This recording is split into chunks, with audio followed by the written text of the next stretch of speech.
আসসালামু আলাইকুম দর্শক, সবাই কেমন আছেন? আশা করি সবাই ভালো আছেন। সামনে শীত, আর এই শীতের সময় ছাগলের যত্নটা একটু ভালোভাবে নিতে হবে, কারণ এই সময়টায় ঠান্ডা হওয়ার সম্ভাবনা বেশি, ঋতু পরিবর্তন হচ্ছে। আর এই সময় আপনারা সবসময় চেষ্টা করবেন একটু রোদ ওঠার পরে ছাগলটা বের করার, কারণ ঠান্ডার সময় ছাগলটা বের করলে ছাগলের ঠান্ডা লেগে যেতে পারে। আর ছাগলের মূল রোগটাই হলো ঠান্ডা। আর এই ঠান্ডা থেকে বাঁচতে হলে সবসময় নিজেকে একটু করে রাখবেন, যাতে ছাগলগুলো সকাল সকালে ঘরে তুলবেন, আবার সকাল সকালে বের করবেন না, একটু দেরি করে বের করবেন, যাতে রোদটা ওঠে তারপরে বের করবেন। আর আমি ঘরে সবসময় রাত্রে একটু লাইট জ্বালায় রাখি, যাতে ঘরটা হিট হয়। তাই শীতের সময় একটু কষ্টকর হয়ে যায় ওদের জন্যও, নিজেদের জন্যও।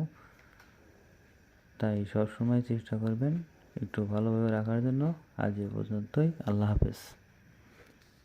আসসালামু আলাইকুম দর্শক, সবাই কেমন আছেন? আশা করি সবাই ভালো আছেন। সামনে শীত, আর এই শীতের সময় ছাগলের যত্নটা একটু ভালোভাবে নিতে হবে, কারণ এই সময়টায় ঠান্ডা হওয়ার সম্ভাবনা বেশি, ঋতু পরিবর্তন হচ্ছে।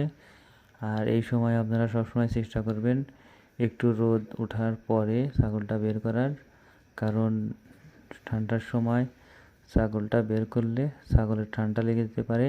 আর ছাগলের মূল রোগটাই হলো ঠান্ডা।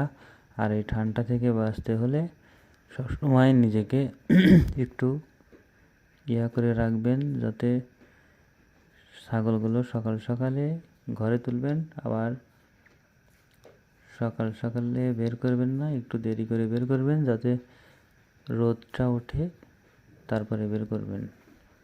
আর আমি ঘরে সবসময় রাত্রে একটু লাইট জ্বালায় রাখি, যাতে ঘরটা হিট হয়।